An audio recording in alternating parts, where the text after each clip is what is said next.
Good morning, this is the Eager Beaver Show. You are listening to a True North Eager Beaver Media Incorporated podcast.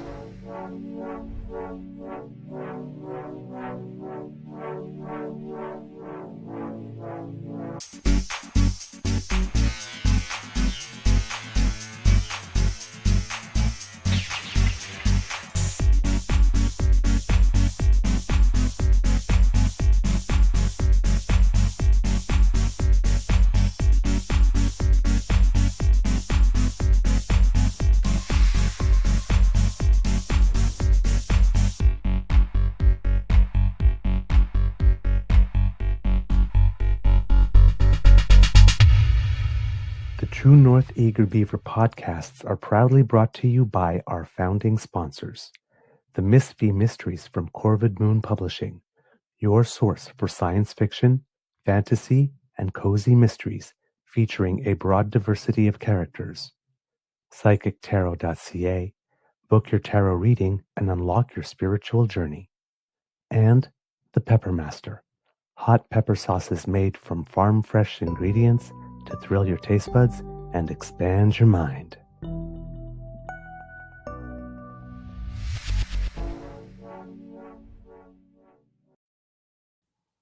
Well, good morning and hello, kids and cubs, and welcome to Season 5 and episode number 836 of the Daily Beaver Morning Show.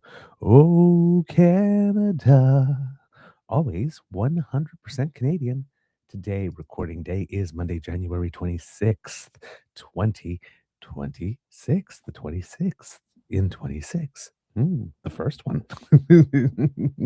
I'm going to go out on a limb and predict we'll have about a dozen 26s this year. I don't know how I do it. I'm a real Nostradamus. Anyway, I was going to say Nostradamus. But I think it's a little too early this morning for some self-deprecating humor. Actually, it's never too early for that. Yes. So, yes, January 26th, 2026. And it is, guess what? It's snowing again. Again. Oh my God. There's literally no place left to put it anymore. On my own front lawn, the banks are pretty high. On the neighbor's front lawn on the other side, the banks are pretty high. On the street, the banks are pretty high. There's nowhere to put it. There's just nowhere to put it. And it keeps coming because it just keeps coming.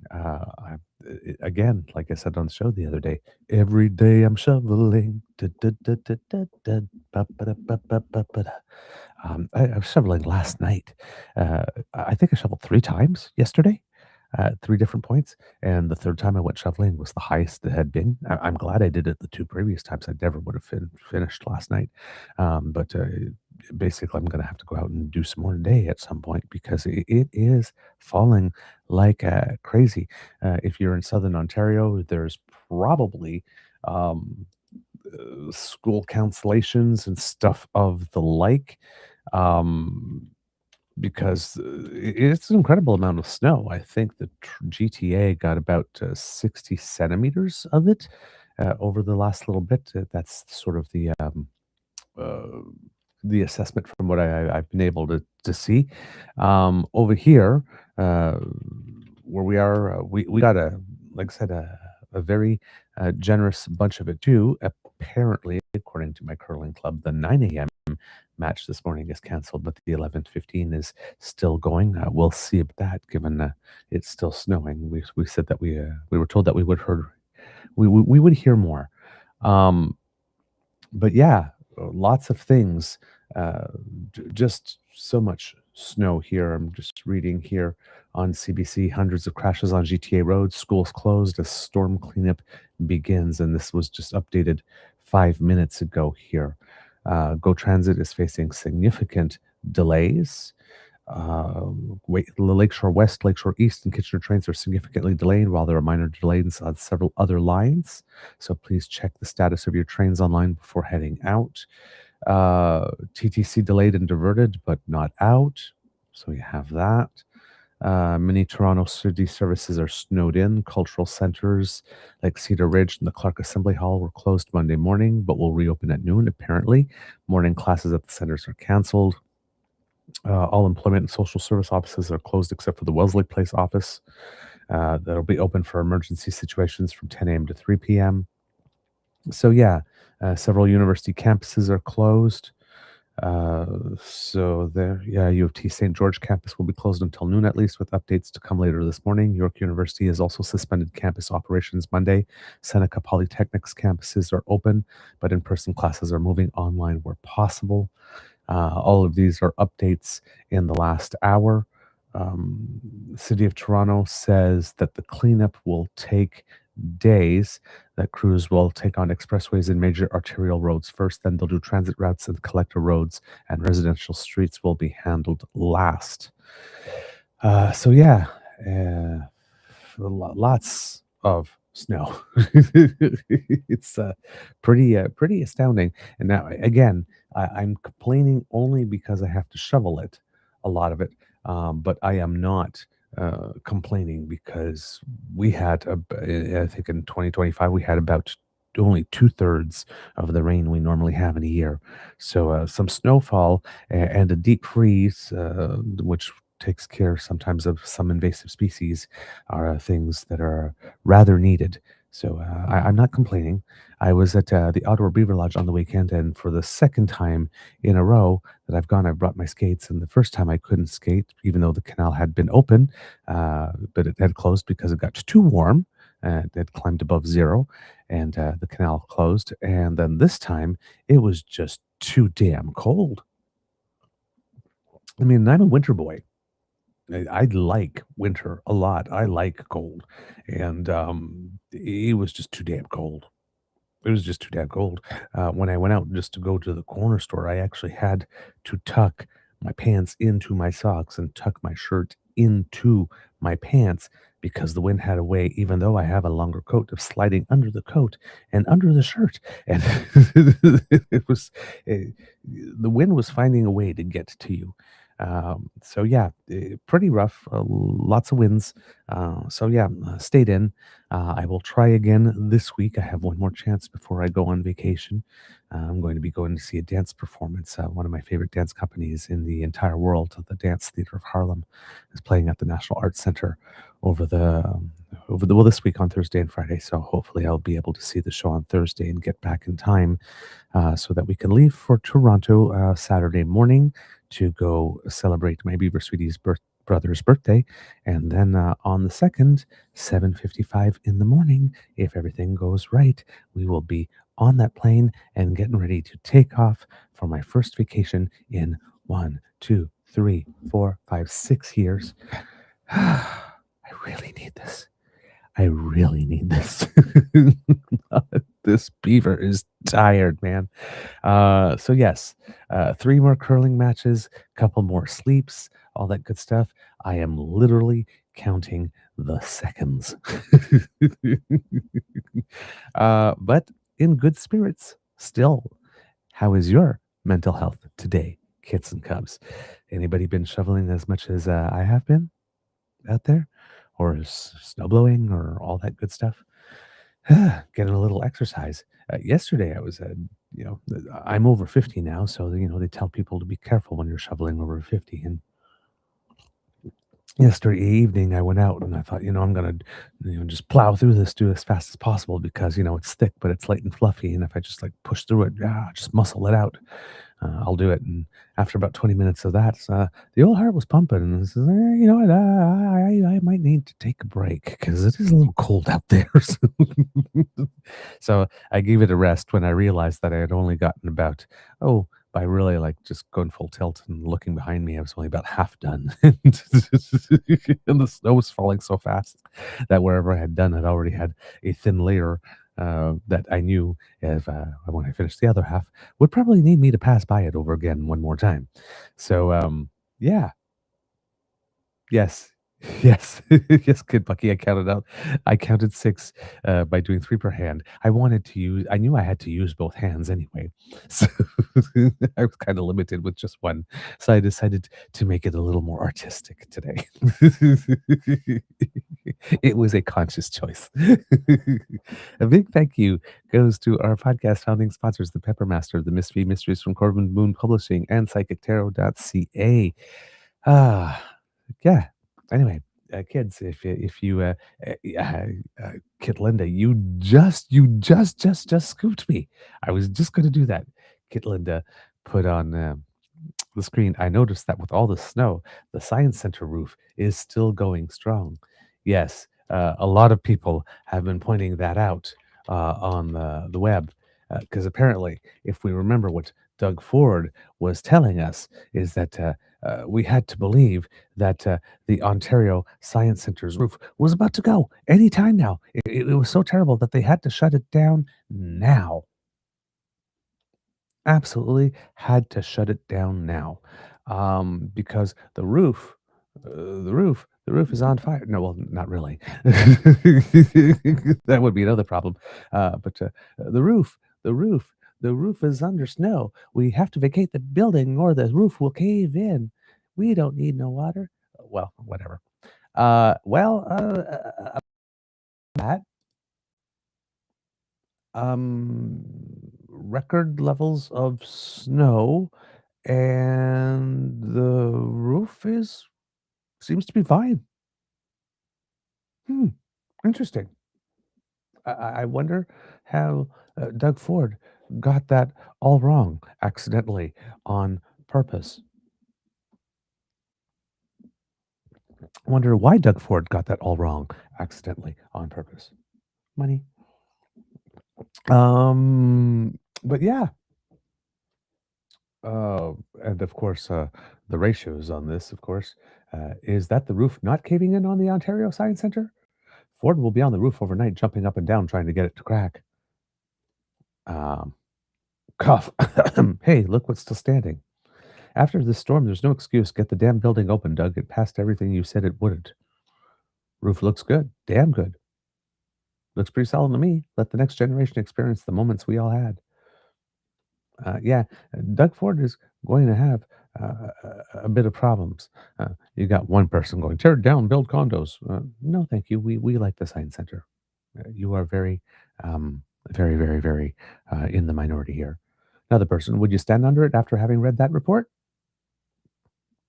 Hmm. Anyway, and then another one.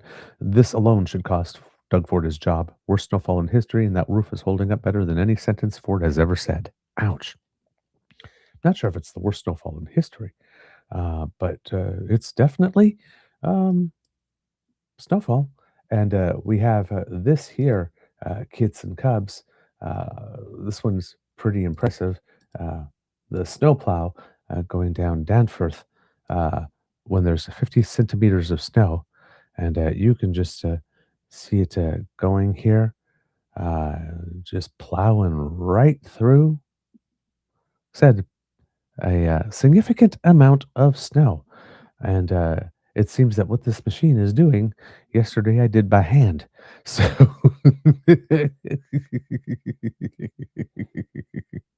oh, well. Hey, welcome to the gun show.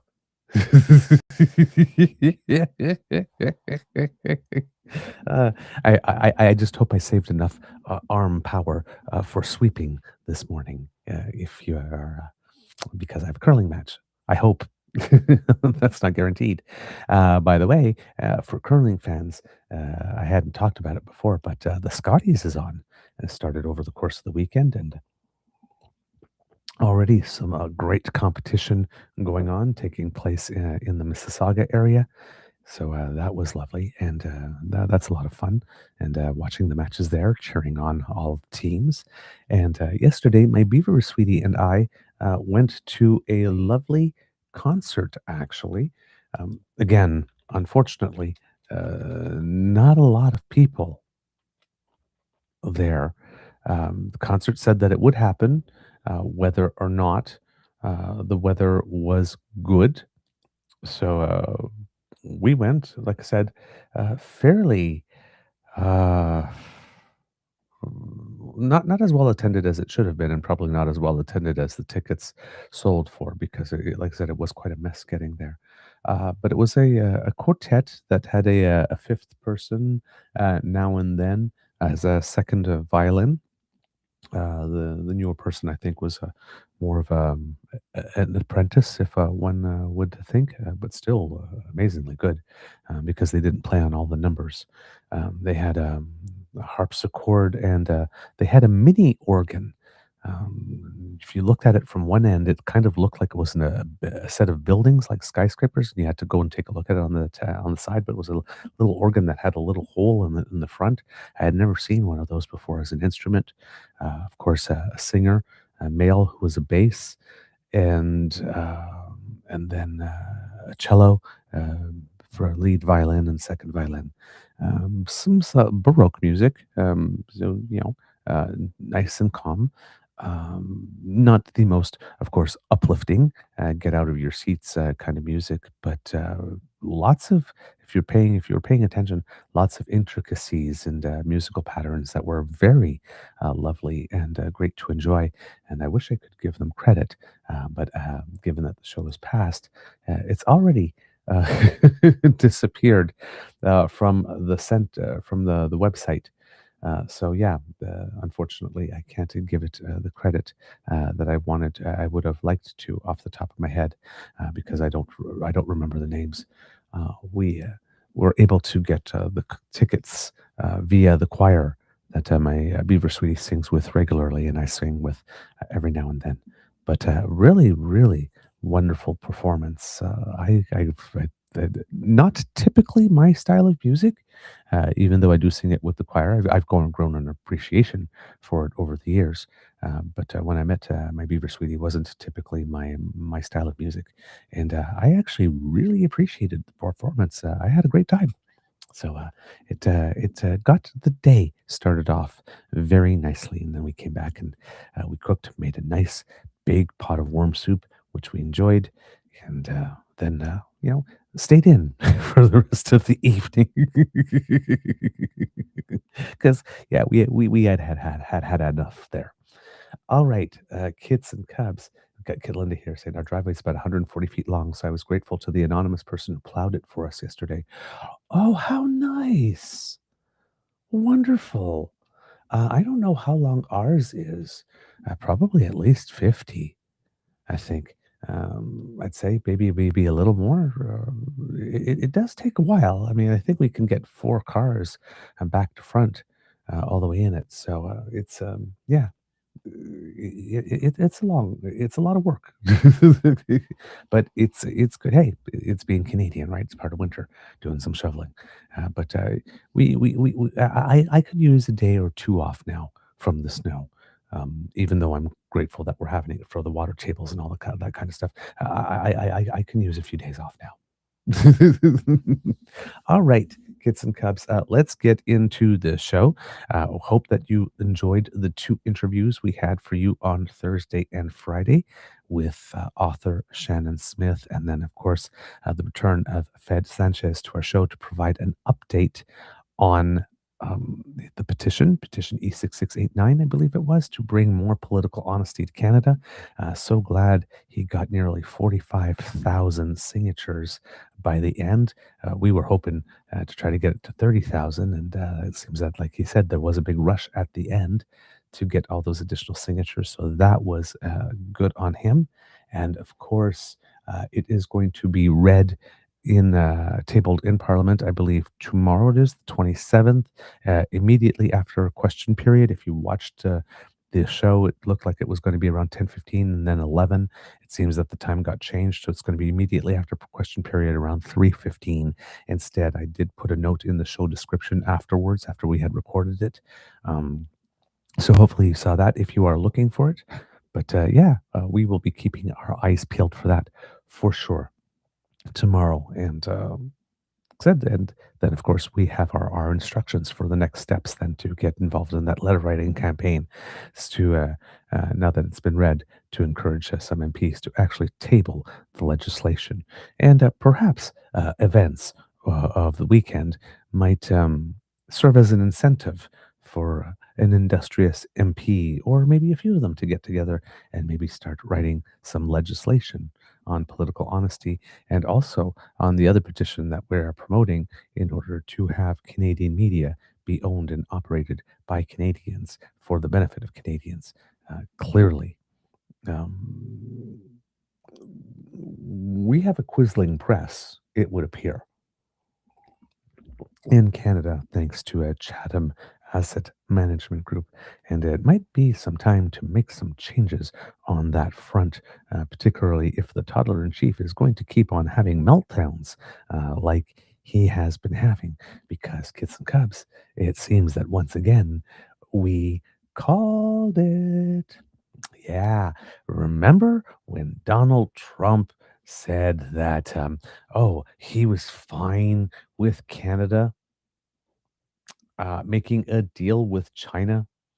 Yeah. If they can make a deal with China, they should. That's a good thing, Donald Trump said. Yeah. It's, by the way, kids and cubs, it is Groundhog Day in Canada for all intents and purposes, right? Because we are reliving Doug Ford's Ontario ad again. If you remember, Donald Trump went to a camera and said, "Oh, yeah, it was a pretty good ad. I probably would have done that myself." And then I think it was about 4 days later, Trump then rushed to a microphone and apparently had a problem with us doing the thing he said he would do himself.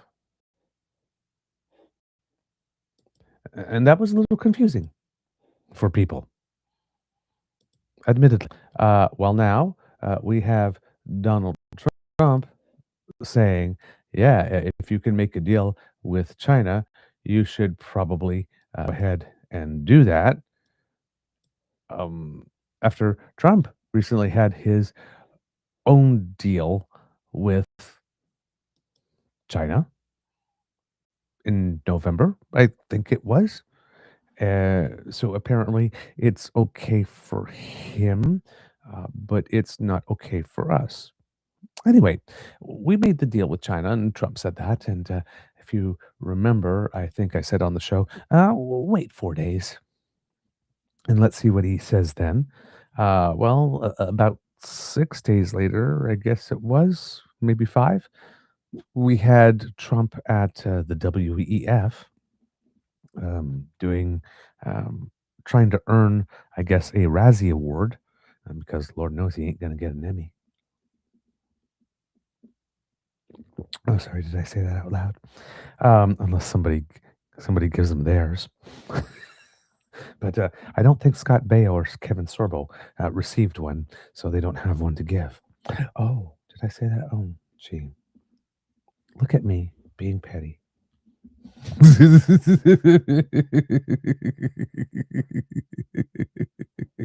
Yeah, got Kit Bucky here. When Trump shrugged off the China deal, every single commentator I saw in Canada media predicted he would change his mind. Of course, it's what he does, right?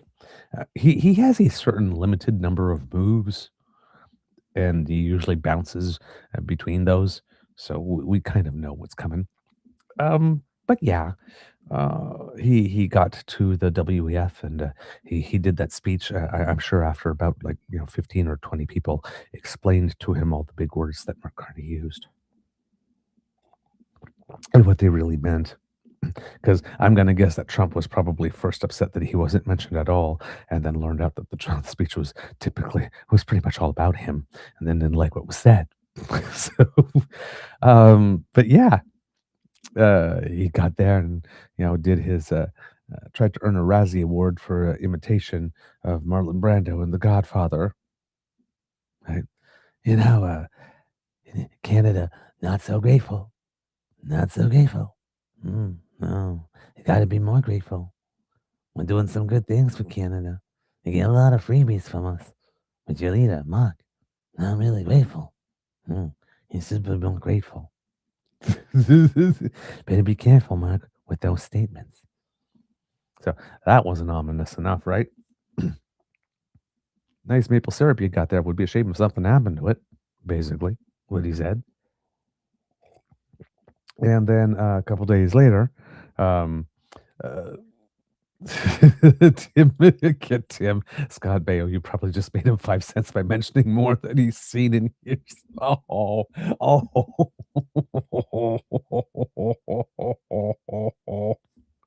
ouch.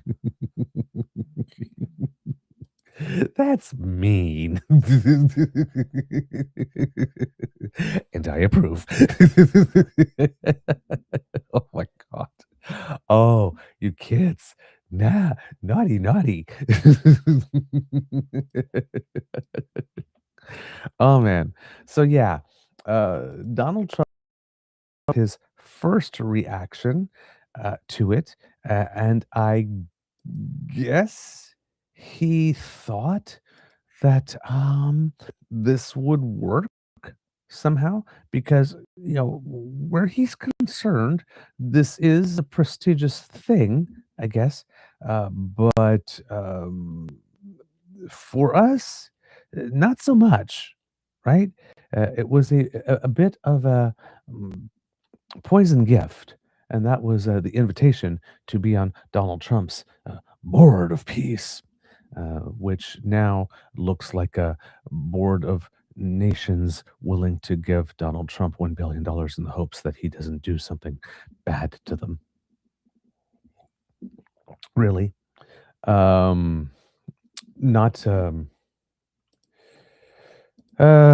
not the most distinguished members on the Board of Peace. Donald Trump's calling it one of the most distinguished things that has ever existed.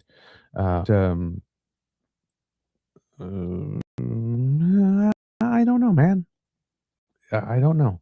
We have Argentina, Albania, Armenia, Azerbaijan, Bahrain, Belarus, Bulgaria, Egypt, Hungary, Israel, Indonesia. Oh, it says Israel is accepted, it says. I don't think that is accurate. This is from January 22nd. So yeah, this might have needed a little bit more of an update here. Because from what I can remember, Israel hasn't joined. Indonesia, Jordan, Kazakhstan, Kosovo, Morocco, Mongolia, Pakistan, Qatar, Saudi Arabia, Turkey, United Arab Emirates, Uzbekistan, and Vietnam. Of course, who had Vietnam, another country that allegedly had a deal with Trump until it didn't. Well, Donald Trump, his board of peace, which is, of course, Donald Trump keeps on talking about the United States as the hottest country in the world right now, like he was a promoter at a rave club or something. It's the hottest place to be. You need to come. All the cool people are here. Don't you have any FOMO if you're not going to be part of this hot club?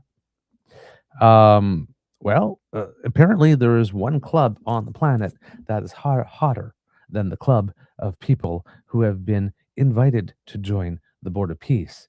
And that would be the club of people who have been disinvited to the Board of Peace. Membership 1 that we know of. January 22nd, 2026 at 5:50 p.m. Donald Trump, dear Prime Minister Carney. Of course, he has to announce this on social media, right? He wouldn't just write a letter individually to someone. Keep it quiet. Dear Prime Minister Carney, please let this letter serve to represent the Board of Peace is withdrawing its invitation to you regarding Canada's joining what will be the most prestigious board of leaders ever assembled at any time. Thank you for your attention to this matter, Donald J. Trump, President of the United States of America, all caps, because I guess if he writes it in all caps, we're more inclined to believe it's true. He's something of the United States of America, not particularly presidential, though. So yeah, apparently the Board of Peace, which still consists really of only him, but the Board of Peace disinvited us. Not him, though. The Board of Peace disinvited us. Yes. Branded as what will be the most prestigious board of leaders ever assembled at any time. Ever. Without France, without Norway, without Israel, without Canada. But the most prestigious board assembled ever at any time.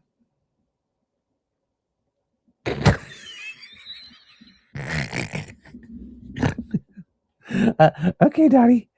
You keep believing that. I mean, boy. Yeah. Slovenia declined, Sweden declined, the United Kingdom declined, Spain declined. And then, of course, here we see our very, very special, unique status on of the countries here. Declined, declined, declined, and in gold. I'm sure the CBC maybe picked that picture, picked that color purposely. Canada, invite withdrawn.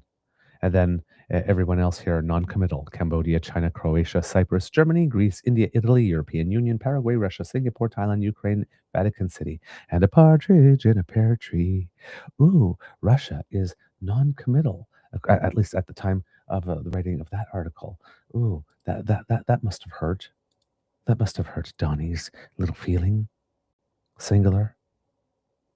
So yes, we were disinvited, after which everybody in Canada went, "Oh no, what will we do? Oh, it's so terrible. You disinvited us to something we said yes to in principle and said, hell no, we will not give you $1 billion to manage personally for the privilege of being on that." I mean, if it's free and if we're going to work on Palestine stuff, then yeah, we'll think about it. But what? We're not invited anymore? Oh, that's so terrible. And so I won't have to come out and make a formal no, and I won't come out and have to absolutely formally say, "Fuck no, you're not getting $1 billion of our money." Oh, gee, I'm devastated. Really, I am. Oh no, no, don't mind the smirk on the side of my face. Really, really, trust my words. I'm devastated. I'm going to go now to the Peace Tower, up to the room at the top there, and go cry for 3 days so the whole country can hear me, because we are so devastated that we cannot sit on your what was it again? I already forgot. The piece of board.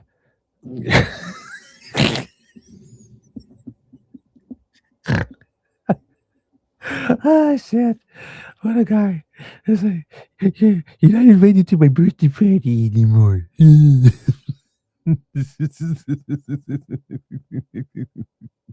like, what if you threw a party and no one came? Basically. So yeah, we were not invited to a party we didn't want to go to anyway.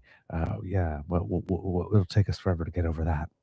And then that was followed by something that's you have to take a little more seriously, even though it is patently ridiculous on its face.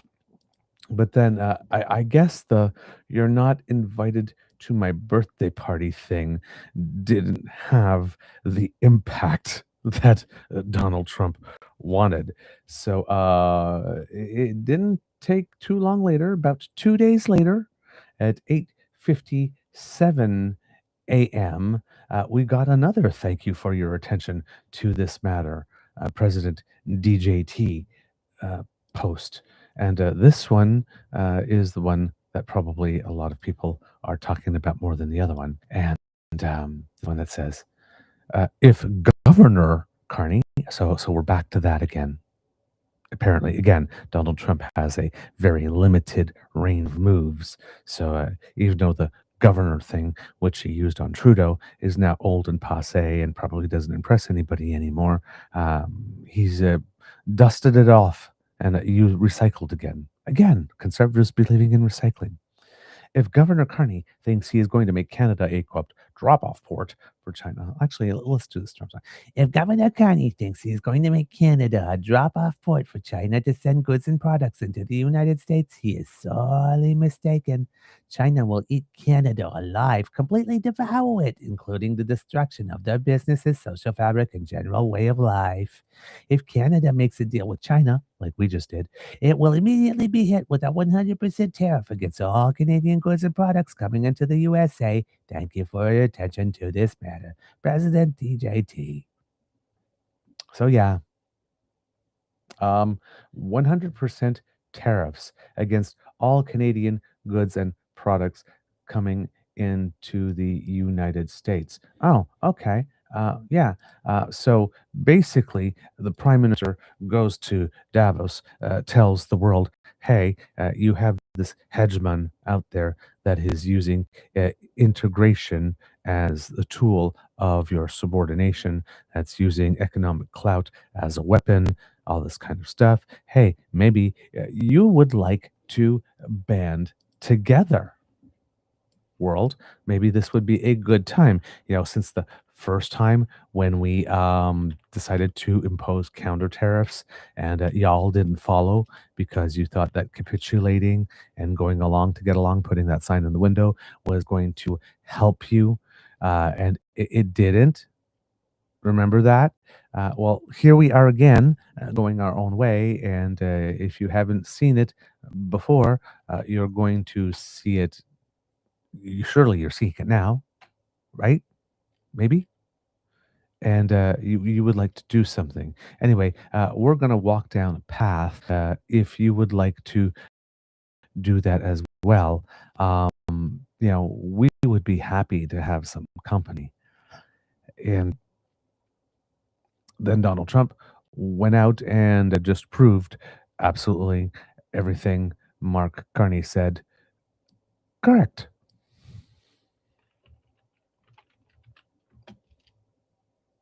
If we can't have you, nobody else can. Donald Trump, his attitude, again, typical of an abuser, right? You have nothing we need, but heaven forbid you should go out and find someone who wants what you have. Don't do that. Don't do that.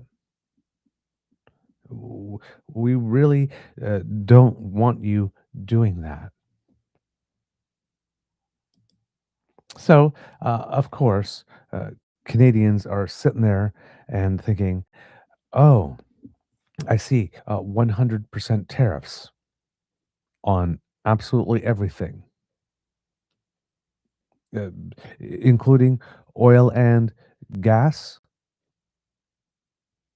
in the winter. You sure you want to do that? Right now? And our electricity, I guess, as well? You want to tax that 100% right about now? Okay.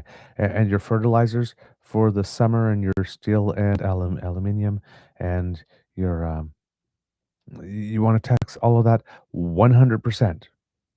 Really? Because see, the way that I've noticed things were going is that you threatened us and then we said, well, F that. And then we went to China and started undoing some of the things that we did for you, for which we received no Gratitude. You weren't very grateful, Johnny. You weren't very grateful. So we had to go to China. And in March, we'll be going to Australia. And the Prime Minister will be addressing Parliament there. And then I think it is sometime in April, we'll be going to India or Brazil. Well, we're going to Brazil in April, but we're going to India somewhere in there too. Not exactly where. Well, not exactly when. Somewhere there. And we are negotiating with ASEAN nations in the Philippines and Vietnam and, Thailand, not Vietnam. And we are trying to bring together the CPTPP and CETA pacts together and the Europeans who, well, I mean, you just said you wanted to dominate everything in the Americas, and the Europeans and the Mercosur nations just signed a big deal together that covers about 700 million of the planet's population. And Canada is also negotiating with Mercosur right now. But you want to dominate an entire hemisphere. People are literally poking fingers directly in his eye. Right. I mean, you have to think of the gall of the Europeans when we got together a little bit militarily on Greenland and had to have them fall back. And then the United States says, yeah, we're going to dominate the Americas. That's our sphere of influence. And then a 25-year deal. It's been 25 years of negotiations that never actually got to the ending point. Suddenly find a way to get to the ending point. And the EU has a deal with the Mercosur nations. So much for being the only player in the Americas there. And now he's threatening 100% tariffs on Canadian goods and services. And, well, see, the problem is that you would think that this would send the markets into a tailspin, right? And it would seem that the whole world is laughing at this as well, because in pre-stock trading, the Dow says it's going to be opening up 54 or 53 points rather than down. The United States just threatened its largest economic agreement. And the entire world went on the markets because 100% tariffs on everything that we sell to the United States is probably not going to work out well for the United States. I mean, it's going to cause us some pain, no doubt, if you went through with it. But Canada, you did something so terrible that I'm going to tax my own citizens 100% for the oil and electricity and potash and aluminum and steel and whatnot that you have that we say we don't need, but we want all of you for. Yeah, that. And Canada went, oh, okay, there, buddy. Knock yourself out there and get back to us when when that works for you. Okay. Just... Here's the thing. Donald Trump is broken.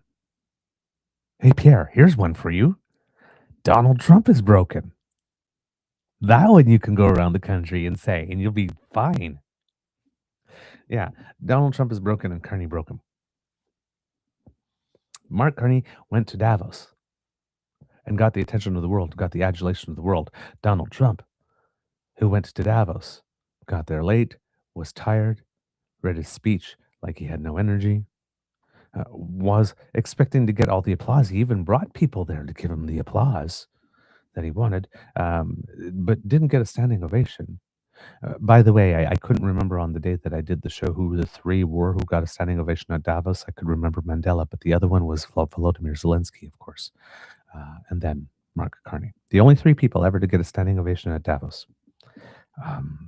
That didn't sit very well with the president. So we've got you upstaged me. I didn't get as much as applause as you did, and it hurt my fifis tariff of 100%.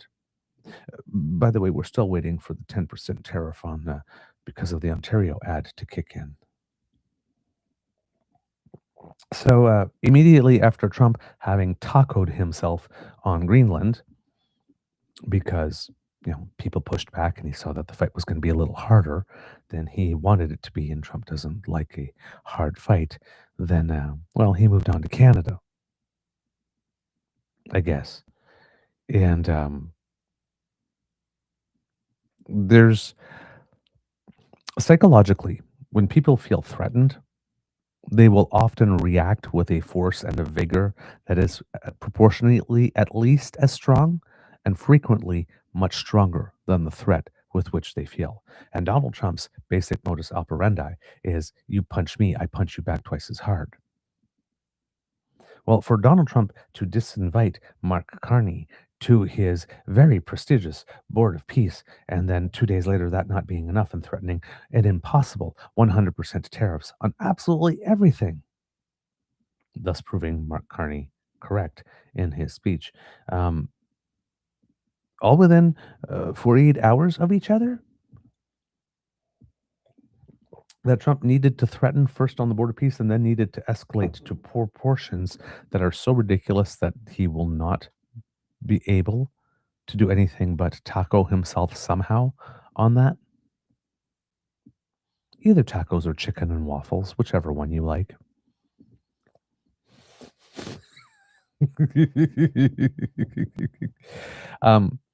He shook.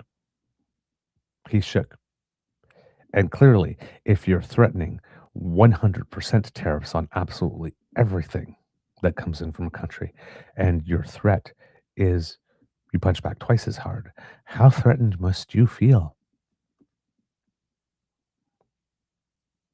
Donald Trump, it would appear, is uncomfortable. Donald Trump, it would appear, is worried. Good. Good. Good for you. GFY. That's exactly what I mean when I say GFY. Good for you, Donald. Good for you.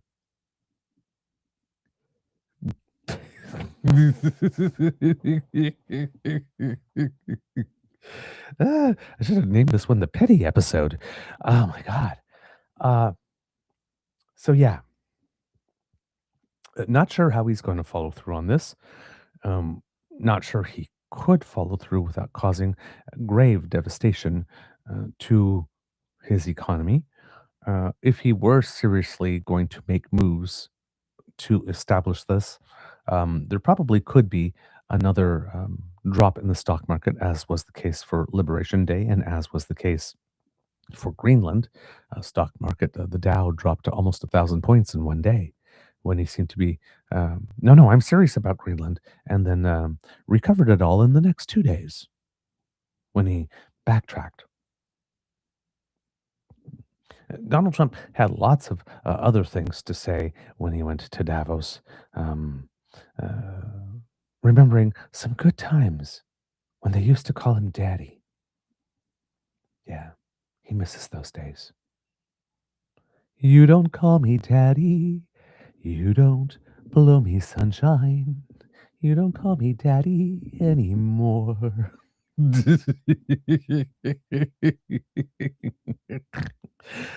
Poor guy. God, could you imagine having a self-esteem and a self-image that's that fragile that as soon as someone lifts a mirror to you, you punch the mirror because you can't stand the sight of what's looking back at you? That's Donald Trump's reality. It must really suck to be him. It must really, really suck to be him. Oh, my word. So, yeah, of course. And then Donald Trump, of course, in the move that was probably ill-advised, most ill-advised, while standing at the podium and said, "You're not very grateful. People are not grateful." Donald Trump then proceeded to show that he's not grateful, be the perfect embodiment of you need to give me gratitude, but I don't give gratitude to you, by pissing literally all over the service of every single soldier from an allied nation or support person that supported those soldiers from an allied nation that helped with the NATO mission in Afghanistan, including those who died. Apparently, we weren't on the front lines. We're just like a little back and to the side a bit or something like that, he said. Apparently. Because not convinced that the world would come to America's aid if America needed it, and then claiming America has never needed it. Of course, America is the only country in the world to have invoked Article 5 of the NATO agreement, and the whole world did come. Some of the nations that came per capita lost more soldiers than the United States did. In the case of Canada, of course, if anybody remembers, our first 4 dead in that mission came at the hands of the Americans in a friendly fire incident. By the way, online conspiracy theorists, this is your moment, boo. Where are you with, all your conspiracy theories here? Where are you with that? Oh, yes, those first 4 Canadian deaths were friendly fire. Yeah, sure, Jan. Conspiracy theories, where are you? This is your time to shine. Amazing how you're all quiet. Huh. Yeah, friendly fire, and we accepted that. So, yeah, we lost people. The Americans took out 4 of them themselves. And, if you, well, some might cynically say that the only reason we were in Afghanistan is because we felt we had to compensate for not being in Iraq when we decided not to go. We didn't go to Iraq, but we went to Afghanistan, which freed up a lot of American personnel to do what they did in Iraq, didn't it? So, despite Iraq being extremely ill advised, we took on some missions. We even led, I believe, some missions along the way, but we weren't on the front lines. Weren't in the front lines, and I find it. You have a whole bunch of conservatives who reacted to that. Of course, conservatives have been mentioning our military and our veterans a lot lately, which is kind of funny because I don't know about you, but I'm still old enough to remember what the previous conservative government did to both our military and our veterans. I believe it was chronic underfunding, I believe, and I believe it was, trying to wash our hands of our responsibility to the veterans. I believe Harper actually went to court and tried to argue that Canada had no long-standing obligation to veterans after they fought. They also tried that lump sum payment thing. Yeah, well, we'll just cash you all out now, as you've just come home and you're probably suffering from PTSD and are the most vulnerable, but here's a big wad of money that you can all use to go self-medicate, and when that runs out, well, then don't come crying to us because we got nothing for you because we have no obligation to you. You remember that? 'Cause I remember that. I remember that a lot. I remember the fact that the whole ABC movement started because veterans specifically asked us to not vote for the Conservatives after what the Carper Conservatives did to them. But the Conservatives now have the name of our military and our veterans all in their mouths now. I'm sorry. I'd be a little more inclined to believe you actually meant that had you actually done right by them when you had power. But maybe that's just me. I could be wrong, but I doubt it. So yeah, lots of stuff going on here. Um, Threats, insults, denigration, attempts at public humiliation. Um, Again, going out and being an example of ugly American exceptionalism that the United States is becoming very well known for over the past few years. At least since Trump came along. But yeah, we're facing this, and there is going to be some fallout. Obviously, we do have a quisling press that's really eager to jump on this. Oh my God, how could you have destroyed our relationship with the United States? And here's the thing: if just a small little media literacy point, Mark Carney has been prime minister. It'll be a year at some point in April. We're at the end of January. So let's say he's got 9 months in.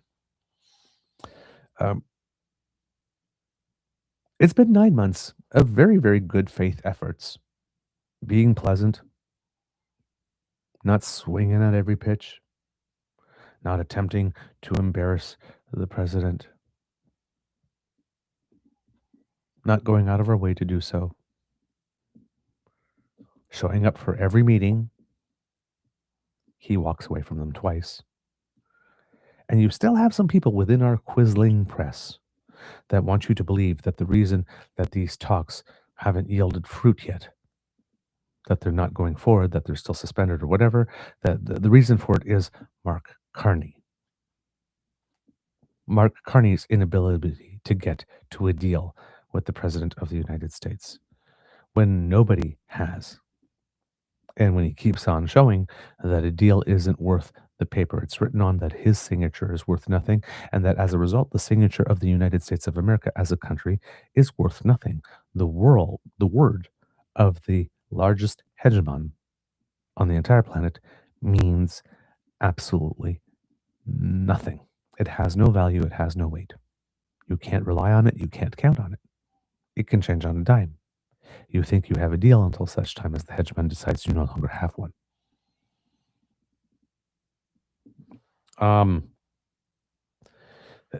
With all that evidence, inability to deal with anyone, going back on deals, reneging on deals, threatening, tantrums, all of it. All of it. There's still some people out there who want you to believe in our quisling press that the problem, the obstacle to reaching a deal is Mark Carney and not Donald Trump. You have to wonder about not only the judgment and discernment of those people, but you also have to probably wonder about how they're being financed, I would say.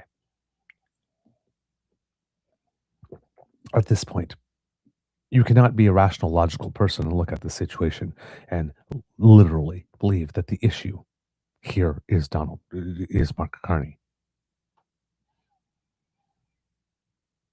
But there's some that are still trying to have you believe that. It's Mark Carney that can't get a deal with the president, not the president who can't make a deal with a country as affable and accommodating as is Canada. The words of Chrystia Freeland here should be ringing in all of our ears. Remember, under when we were trying to finalize the free trade deal with Europe, and I think it was the Wallons in Belgium who were really holding some stuff up. And Chrystia Freeland was in front of a microphone and says, "My God, if you can't make a deal with Canada, who can you make a deal with?" Pointing out the obvious. We are the most free trading nation on the planet.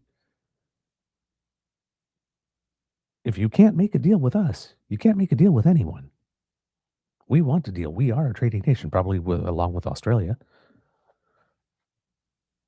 Right? It's kind of hard not to come to an agreement with us. We like agreements. We like rules. We like order. It's like, so yeah, we have some people that would still want you to believe that Mark Carney is the problem. One of those people is Pierre Poilièvre. Pierre Poilièvre apparently is trying yet another makeover. Kids and Cubs. This one is a tonal makeover. I've been hearing it in the news coverage a lot. Oh, Pierre Poilièvre has changed his tone. You know, he's making some changes. He's getting a lot of credit for some changes he has allegedly made. Again, I don't know why it is about conservatives. And why it is that they only have to say something once in a different tone that the whole press in Canada starts giving them credit for having made a change. Oh, you can see he's changing because Pierre Poilievre delivered a response to Mark Carney's speech in Davos, and we're going to have it here for you. And there's one or two things that are a little different. There are moments where Pierre breaks out the soft voice that he uses in certain videos once he wants to show that he really is, he does know how to human, and you can connect with him. Beep, beep, boop, boop, beep, robot. So he breaks out that voice. He actually even paid Mark Carney a compliment in the first minute, and then spent the next 11 minutes proving he didn't actually mean it. But the fact that he spoke in soft voice and gave Mark Carney a compliment at the beginning is being touted by a lot of people in the media as, well, Pierre's changing. He's making an effort. Yeah, he's got that Steve Outhouse guy who's the new coordinator who's trying to put softer words in his mouth while smacking him upside the head. Says, no, go out and say this. And don't F it up. But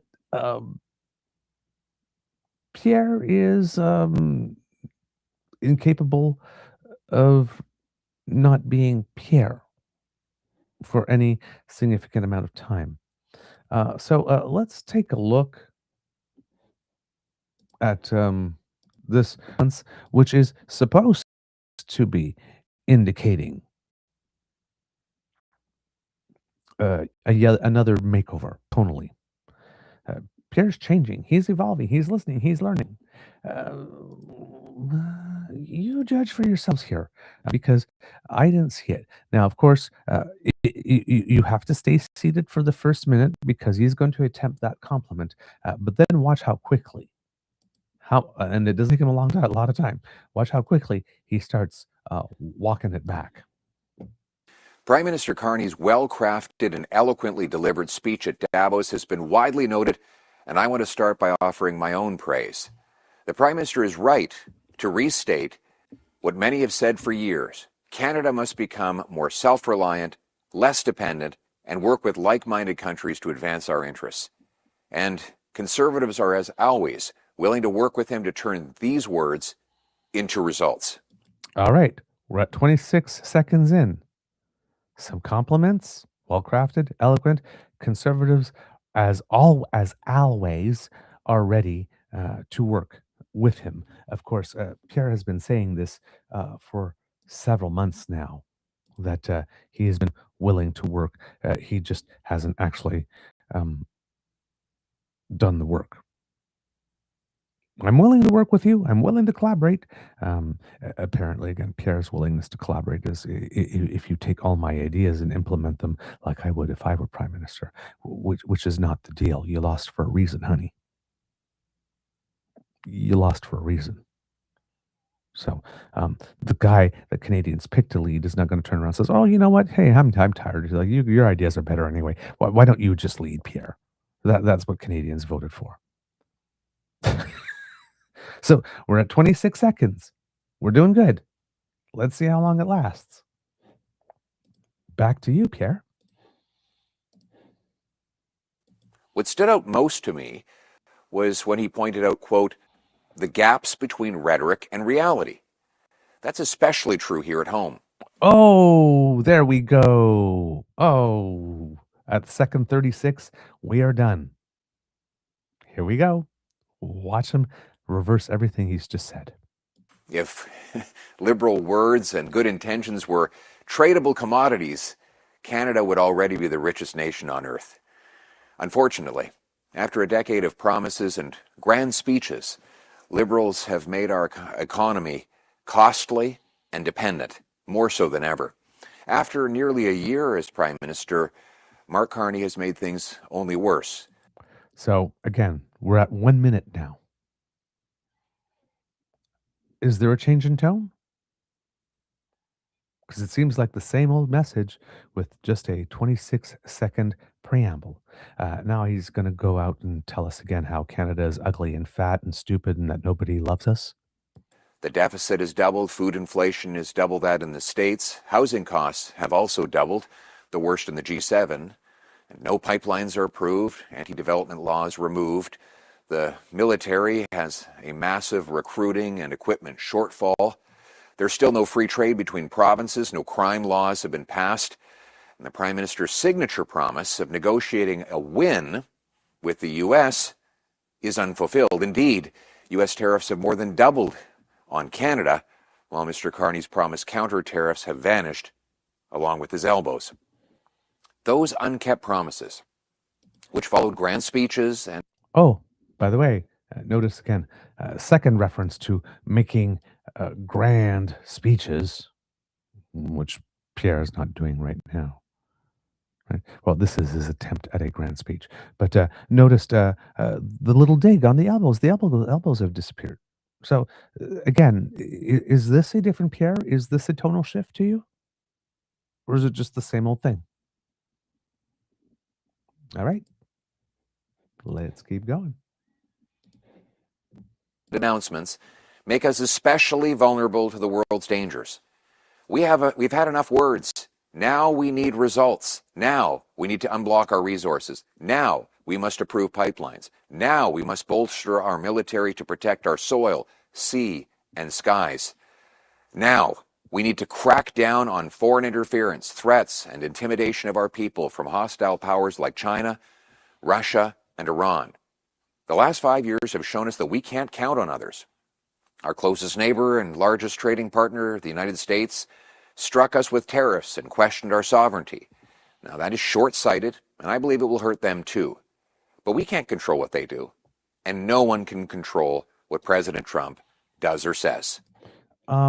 So is he not lifting everything Mark Carney said? Mark Carney has been saying that the situation in the United States has changed. Mark Carney has been the one campaigning on the stuff that we can only control what we can control, and we can't control Donald Trump.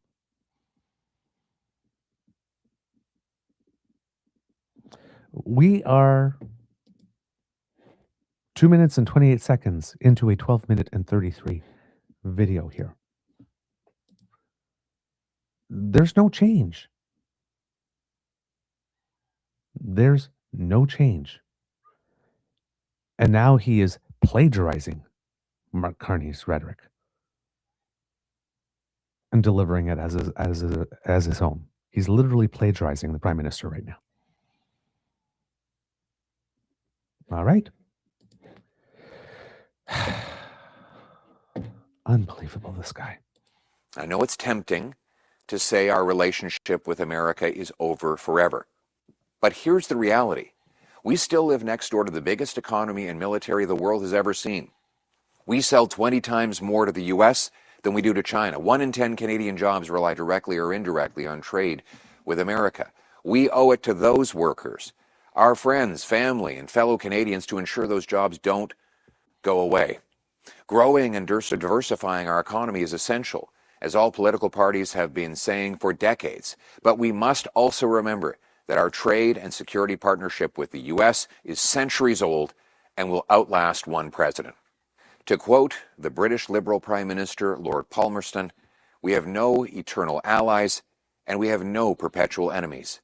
Our interests are eternal and perpetual, and those interests it is our duty to follow."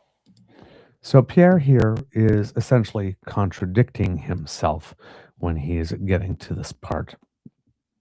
While making the case, first of all, nobody has ever said that our relationship with the United States is forever over.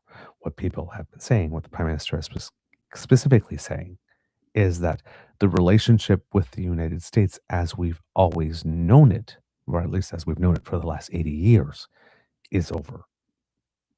Not that there is no relationship with the United States or there can be no relationship with the United States. Or that the 67.3% based on October data of our exports that go to the United States must be all replaced. The totality of them with trade with other nations. Nobody is saying that, and this is what Pierre is trying to implying here. But our relationship is fundamentally changed.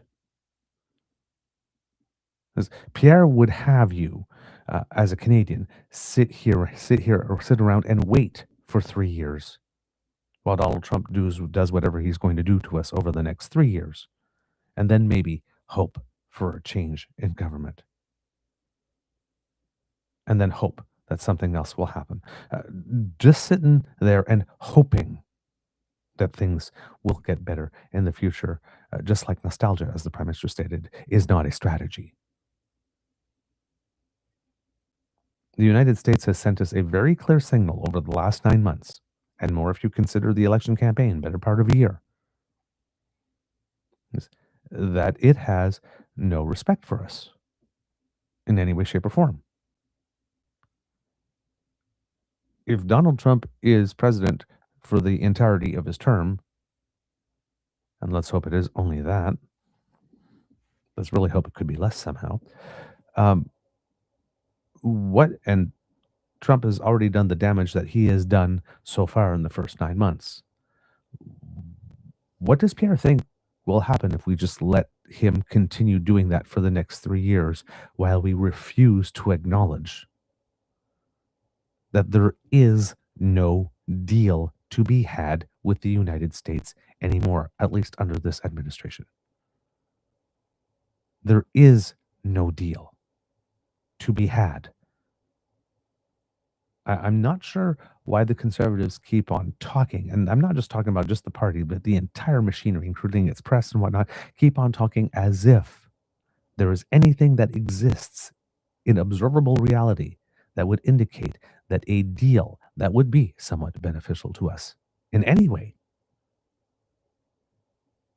exists to be had.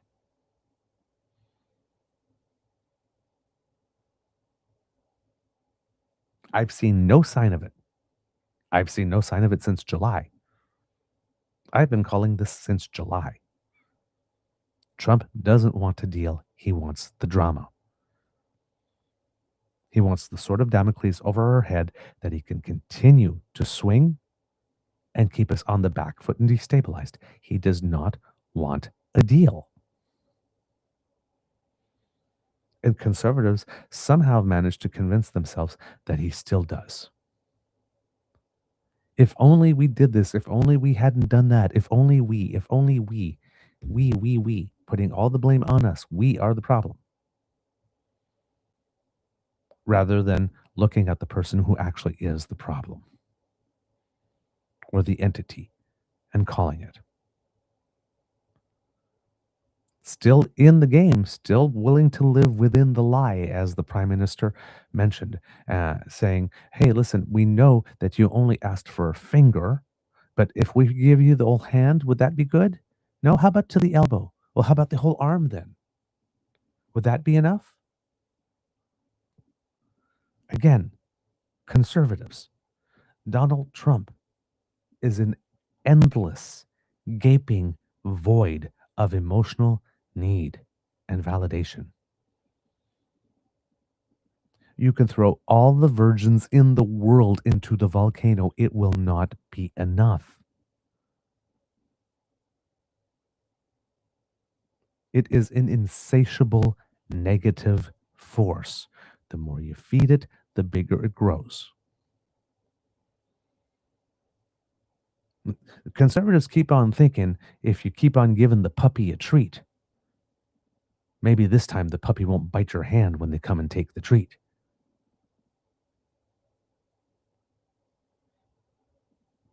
This is a dog that bites.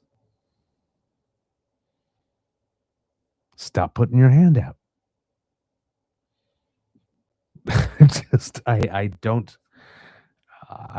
do not get this version of the conservatives that seems to be convinced that there is a deal to be had somehow here. We could go on with this Pierre thing, but you've got the general gist and tone of it. It doesn't get better here. At some point, Pierre does mention once again in this whole speech that it would, how would I put it, that he would be willing to work again with Canada if called upon. Again, he says, I once again reiterate to the Prime Minister. Let's see. Sorry, there was a quote there.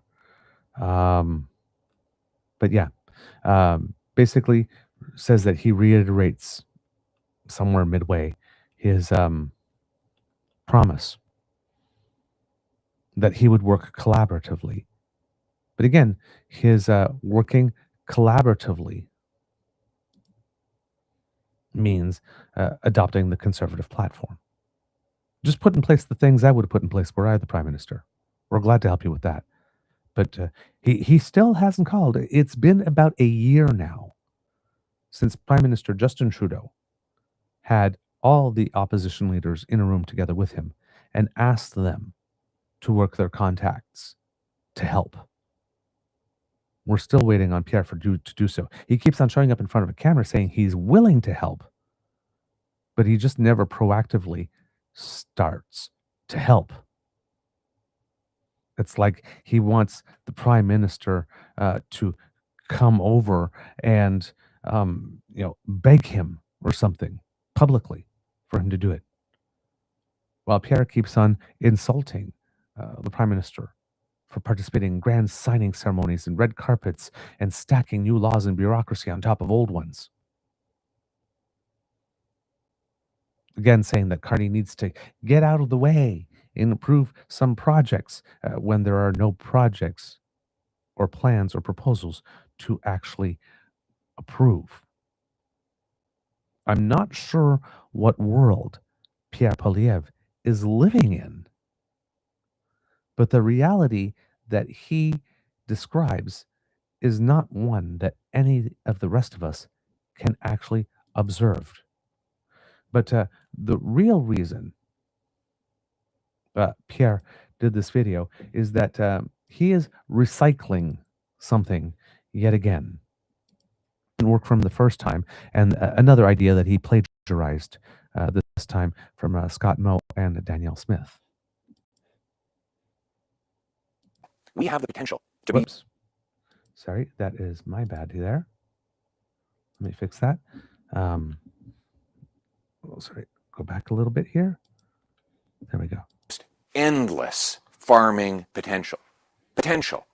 We have the potential to be the most affordable and the richest country in the world because we have the most land, resources, and coastline. That's dumb. We need to unblock our potential. Stop stopping and start starting. That's why Conservatives propose the Canadian Sovereignty Act. It's a detailed plan to unlock and unblock Canada's potential and make our country more affordable, self-reliant, and sovereign. It aims to bring home the $500 billion of investment that's been driven to the U.S. over the last decade, with practical steps like ending capital gains tax on reinvestments in Canada, which would be economic rocket fuel for business startups, high-tech inventions, and massive money-making, job-creating projects. It actually wouldn't. There isn't enough capital and capital gains taxes to serve as economic rocket fuel. If you actually look at the numbers, it's another lie of his.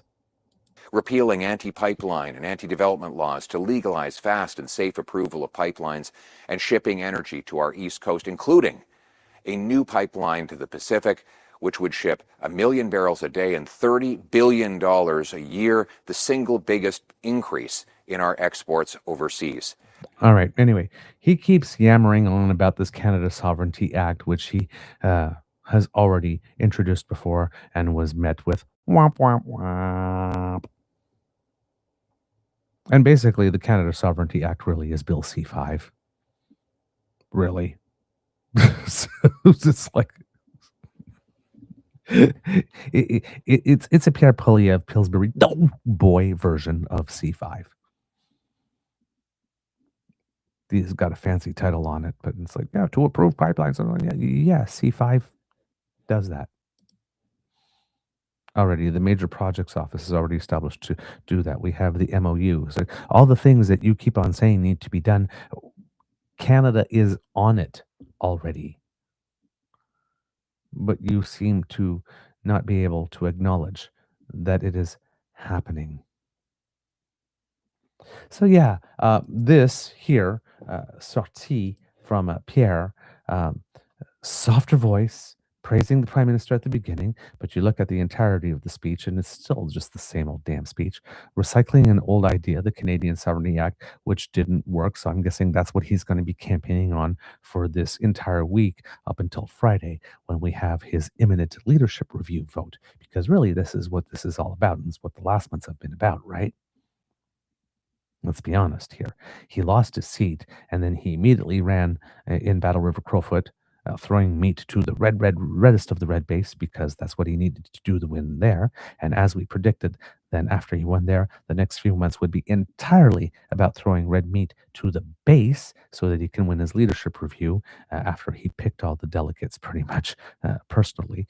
But he's still worried because since he picked the delegates, well, he did that really interesting interview where he had some thoughts he thought were good to share about the RCMP, and it's been downhill for him pretty much ever since he did that. And just on that, for example, when we're talking about it being downhill, here we like to look at public opinion polling, always with the caveats, look at the aggregators, individual pollsters. You might want to look at have some interesting data if you're comparing it to itself, but don't take the data of just one pollster. Look at aggregate data. And but here we have combination of aggregate data and a single pollster data that you might find particularly interesting. On the overall aggregate data, as we are going into the leadership review weekend, you can see here at 338 canada.com. I do not know what the hell has just happened here with this. There we go. For some reason, it went to a whole other page. And now the things just won't stay. Let's look at this here. Oh, okay.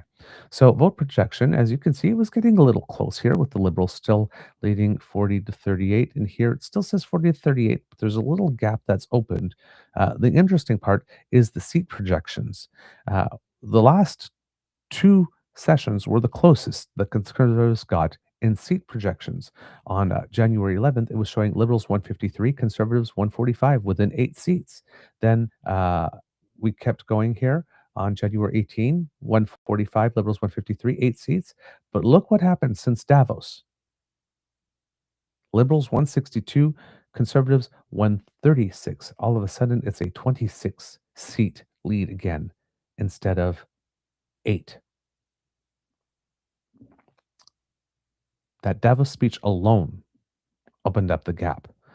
This 136 seats for the Conservatives is the lowest they've been at in terms of seat count since September 21st. So basically, all the work that Skippy has been doing since September 21st has all been evaporated.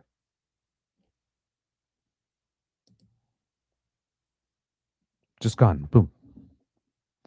Abacus polling, if we're looking at specific polling companies, has been the one that has been most favorable to the Conservatives over the past while, showing the party closest to each other, sometimes even leading.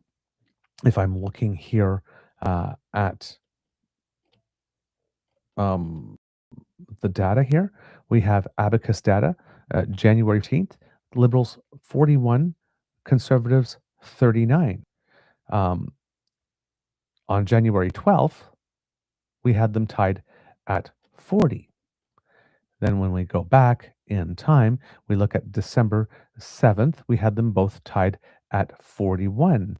Same thing in November with Abacus.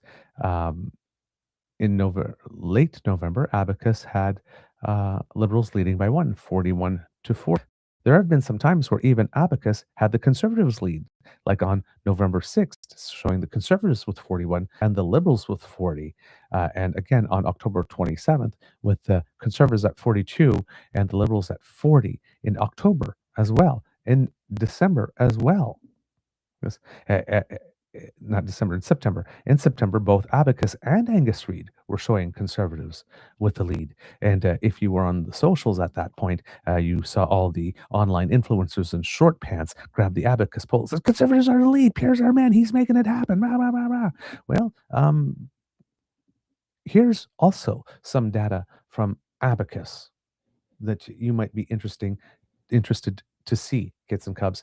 And this is impressions of Mark Carney. If you look at this graph, Kits and Cubs, I don't know if I have to blow it up for you here. That might be a slightly good idea. So let's do that again. Why the screen changes on me when that pop-up comes on is really weird. Okay. There we go. Let's do that. All right, let's make this a little larger. You didn't see the screen change, Kits and Cubs, fortunately, but it was distracting for me here. Impressions of Mark Carney. The highest positive rating he had hit was 51% around June 5th, 2025. If you look here, recently, his approvals were sitting around 45, 46%, pretty steadily since September, all the way through till the week of January 14th. The week of January 25th, he jumped from 46 to 53% approval. He has never been more positively viewed, according to Abacus. His negatives have dropped to 30. He's got a 23 plus net favorable. And that is as in the week that Pierre Poilièvre is going into his leadership review. That's not good for him. That's not good at all. And that data is incomplete data. David Coletto of Abacus says, with just over 1,800 interviews complete from January 22 to 25, we see a big jump in favorables for Mark Carney, highest we have measured since we started tracking. Survey finishes tomorrow, likely, and results out later this week. So he hasn't even finished the survey, and he sees the jump that he decides to report it early in the week that Pierre is going for his leadership review. My God. As a leader, his party likes him. The Abacus asks, how's Pierre Poilièvre doing as a Conservative Party leader? With the CPC base, 79% says he's doing excellent. With CPC voters, 77% says he's doing excellent. But when you get to people that say that, well, they might consider voting CPC, but they don't identify as a CPC voter, only 29% of him find that he's doing a good job. 31% say fair, 27% say poor or very poor.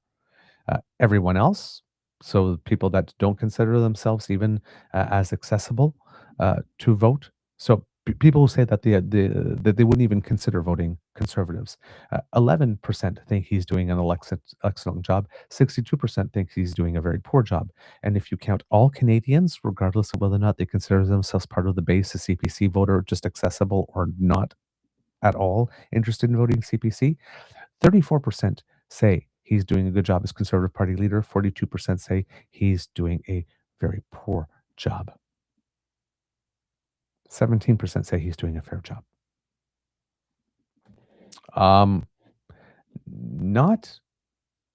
Not particularly good. Not particularly good. Shows very limited growth potential. Their polling has also found that Pierre Poilièvre is the most polarizing figure in Canadian politics right now. So that's probably not good for him either, particularly if we're talking about growth potential. And this is the thing that I am that I'm noting here, and that I've noted for a couple weeks on this show. It's not the fear for Pierre is not that the party is going to mass abandon him. There's a lot of Bruce Anderson, pollster, public opinion survey expert, seems to believe that if Pierre gets anything less than 80%, he might be done. That could be a possibility with the series of errors that Pierre Poilièvre has made, nonstop errors, since he gave that interview where he had those interesting opinions about the RCMP to share. You could have a certain number of delegates there who turn around and, as I mentioned, could say, Pierre, you know what? We love you. We're great. You're our guy. Really, you are. But I mean, we have to look at the numbers. The Canadian public is just not down with you. And as much as we love you, we love winning more. So it's not personal, but we don't think you're the guy. There might be a slice of delegates, enough to bring them under 80%, who believe that. There might be. Not sure, but there might be. The potential is there, because he hasn't been able to dig up for quite some time now. The fact that he's trying yet another tonal change in the last week before going for the review should be an indication of how concerned he actually is that might actually be the case. He's also been working very hard to do the schmoozing to make sure that he gets that vote. And yep, Kit Linda, I believe you're right. Skippy won't consider a bottom number to mean anything. He'll be hanging on with the fingernails to keep the leadership. That's specifically what we said on the show. Look for fingernail marks in the floorboards. Even if he gets 50% plus 0.1. Pardon me. Have to sneeze.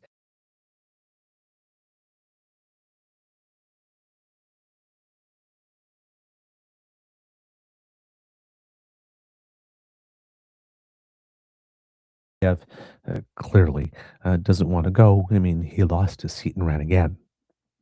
Engineered himself something.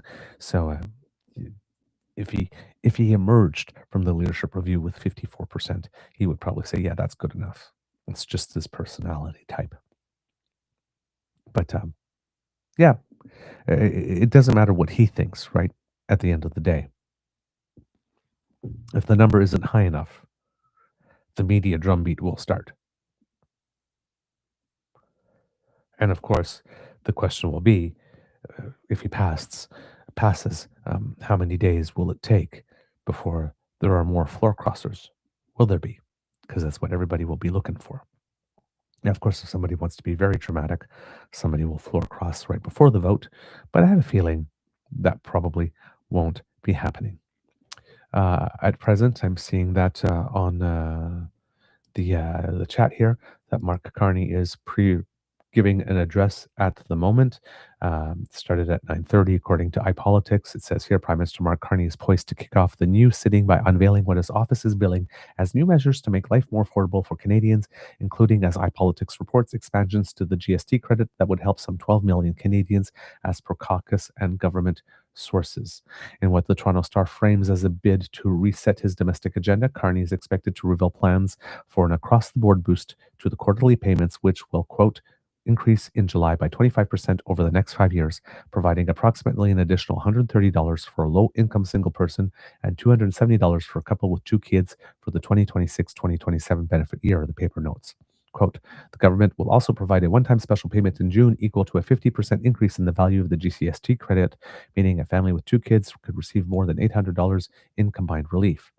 As per his itinerary, Carney will make the announcement at an undisclosed location somewhere in the National Capital Region this morning before heading to Toronto for a midday tete-a-tete with Ontario Premier Doug Ford, who has openly and repeatedly expressed his opposition to the newly struck deal with China that would see Canada roll back tariffs on Chinese-made electric vehicles in exchange for similar reductions to the levels on Canadian canola and other commodities.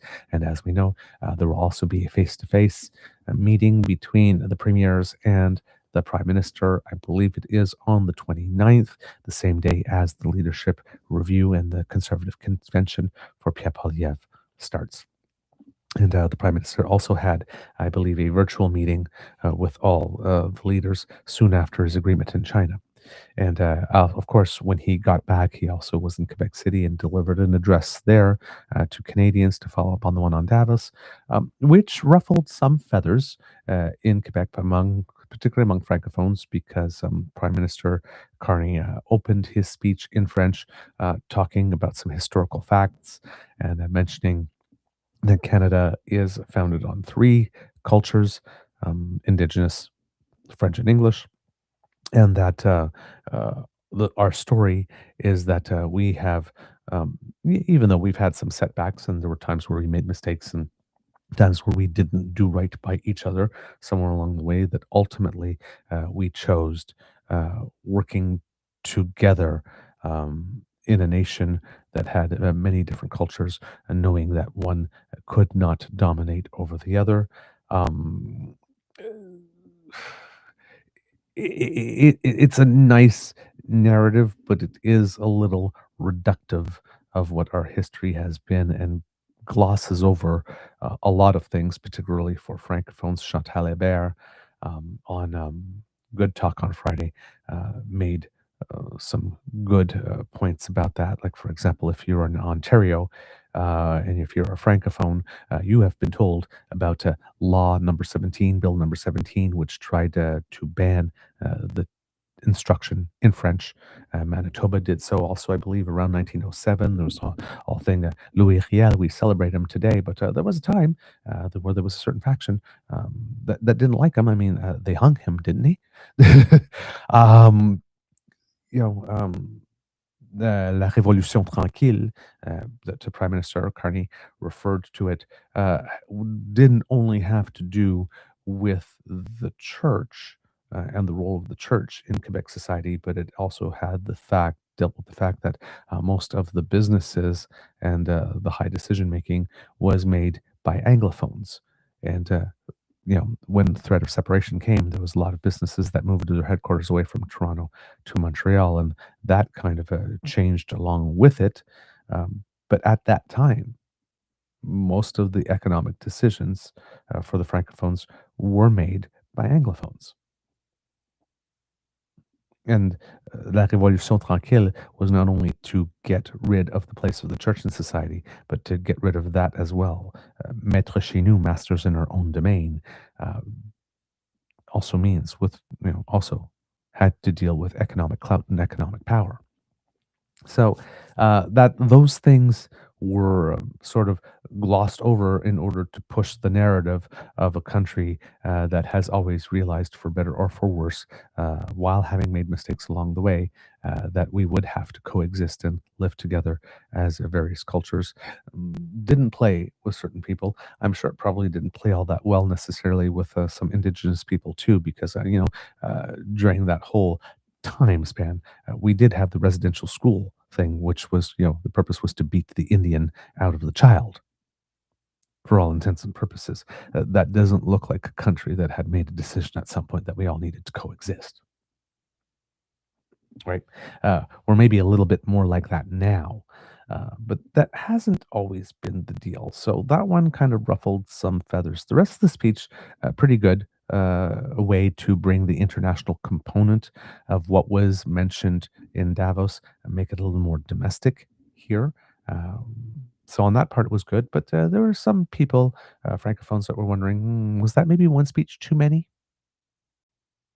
Because the setup of it wasn't as fulsome as would be required, particularly for those of us who are francophones and love Canada, but are a little too keenly aware, either through personal experience or experience of our parents that was or grandparents that was shared with us, about what it really was like if you were francophone in Canada. It's a lot rougher than what was indicated there. And I mean, we can go back to, before Canada technically was Canada, with the whole the Great Upheaval, the deportation of the Acadians. That was another moment that people, if you're Francophone Canadian, you kind of remember, and you might not recognize the Canada being described in Mark Carney's second speech there. But everything that came after, pretty solid there. But like I said, just a little. Are you sure you wanted to say that way? And you know that the Parti Québécois and the Bloc Québécois are going to seize upon that and try to make hay over that for the next couple of days in the province of Quebec. According to David Collette of Abacus, also, there's we might be starting to see a little bit of a drop for the BQ in Quebec. Paul Saint-Pierre Plamondon, of the leader of the Parti Québécois, is basically saying that the Quebec referendum campaign is already underway. Not sure how that is going to work very well for the Bloc Québécois, because traditionally, when the Parti Québécois gains power provincially, the Bloc Québécois tends to lose some influence federally. So we'll see if that's true again this time. One of the reasons for which Yves-François Blanchet reversed himself on his promise to support the government until the midterms came along, when he sat down and did the math and realized, oh, wait a minute, the Quebec provincial election is before the midterms. Gee, and right now it looks like a separatist party is going to win. Gee, if we have an election after that happens, gee, if the numbers go, maybe that's not good for my job. Yeah, Blanchet had been doing the best he could to try to disturb Parliament, make it non-functional, gridlock it, along with the Conservatives offering them many assists in the pre-Christmas session to try and provoke an election early, so that he can secure his party's future, because doing so after there is a PQ government, if there is one, has proven to be a more difficult task for the BQ in the past. And I guess Blanchet wants to avoid that as soon as possible. There is still some talk that we could be going to an election early, but perhaps through Carney trying to engineer it in some way. Specifically with what Donald Trump is saying now, threats of 100% tariffs and all that kind of stuff.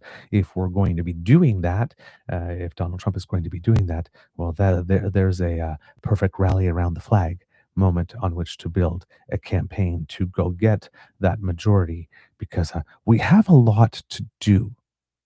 Right? I can easily see Mark Carney turn around and says, Canada, we have a lot to do. And, we've seen how the United States is treating us. And we see that he said that CUSMA is not really relevant and he doesn't really care about it. So whatever plans we had to diversify and whatnot, and doing at speeds not seen in generations, well, we have to accelerate that. And because the threat has become more real. And since we have to accelerate that, that would probably be more achievable if we did not have the leader of His Majesty's most disloyal obstructionist party putting sticks in our spokes. And public opinion polling has been seeming to indicate that Canadians support Mark Carney and support this government. According to the Toronto Star, a couple of weeks ago, maybe just last week. I have to go back into this because I remember seeing this. I didn't report on it, but could be more relevant now. This is from January 17th. And it says here, it's by Reza Patel of the Toronto Star. Another federal election so soon? Most Canadians are not opposed to the idea, new research shows, but only if an early election was triggered to secure the stability and functioning of the country's parliament. Despite a snap election less than a year ago that led Mark Carney's Liberals to a minority victory, new polling from Abacus data shows that 41% of Canadians would support a general contest being called early if doing so would result in a majority government that could provide more political stability in Canada. 27% of Canadians strongly supported that idea, compared to 12% who opposed the notion and 4% who strongly objected to plunging the country into a premature contest to achieve that outcome. When respondents were asked whether they would back an early call, quote, if Parliament was unable to pass any legislation and needed a reset, 16% of Canadians strongly supported the idea, while with 42% supporting it more generally. 19% of Canadians opposed a snap call, while 6% strongly opposed it under those conditions. The numbers shared exclusively with the Star come from the latest survey from Abacus Data, which was conducted with 1,850 Canadians from January 9th to 14th, 1,850 Canadian adults from January 9th to 14th. Because respondents were surveyed online, the poll cannot be considered truly random. A comparable random sample of the same size would have a margin of error of plus or minus 2.27 percentage points 19 times out of 20. Quote, the world is so uncertain, whether it's U.S. President Donald Trump, whether it's geopolitics, whether it's a bunch of other factors, said Abacus Data CEO David Coletto. And on a minority parliament in which we're arguing and debating whether one or two MPs are going to cross the floor, and I think people want actually less politics in this kind of environment. Carney won last spring's campaign, 3 seats shy of a majority, a margin that shrunk further after 2 Conservative MPs joined the government benches in recent months. An expected by-election, former Liberal Chrystia Freeland Toronto's riding is likely to bump the Liberals to 171 seats, leaving Carney a single seat short of a majority, a parliamentary scenario that tends to result in more stability because the governing party doesn't need to rely on opposition dance partners to survive confidence votes and pass laws. Quote, I think there is a demand generally for more certainty, more stability, and I think this data demonstrates that if the current government wanted an election, they might be able to justify one given the environment that they're operating in. The January survey also found that half of Canadians would be open to an early election call if it specifically produced a Carney majority that led to more political stability, with 50% of respondents strongly supporting that idea. That level of support is lower than the other 2 scenarios Abacus tested, Coletto said, largely owing to Conservative voters' opposition to handing Carney even more power than he currently wields. So, but you still have 50% of respondents saying that, hey, you know what? If we were to have another election tomorrow and we knew it would lead a Carney majority, we would be all for that. Okay. That is some really interesting news. The other bit of news, hope I could find it, was in the also, I believe, in the Toronto Star, and it was approval of the Carney government that was following. Following the deal announced with China to remove tariffs. It would seem that the approval of the Carney government itself rose to 64%, with 78% of Canadians believing that the arrangement with China on canola and cars was the right thing to do. That is also a very important piece of data. There's also another one I saw. I wish I could find it really easily. I had made a note of it. Sorry, get some cups. I have to cough again.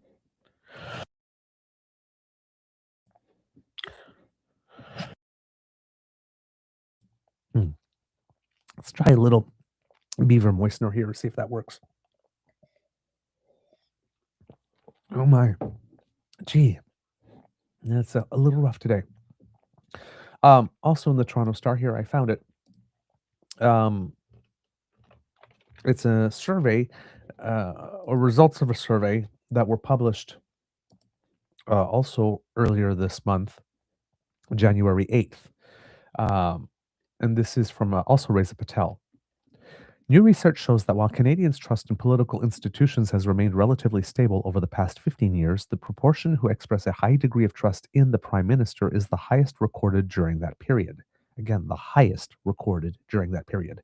A 2025 survey conducted by Environics Institute found that the proportion of Canadians who have, quote, some or a lot of trust in Parliament has grown by 77% in 2010 to 83% now, while the proportion of those who do not have much trust in Parliament dropped from 23% to 17%. Opinions on how Canadians feel about the Prime Minister, however, paint a different picture. The percentage of Canadians who have some or a lot of trust in the country's leader jumped from 65% in 2010 to 80% in 2025.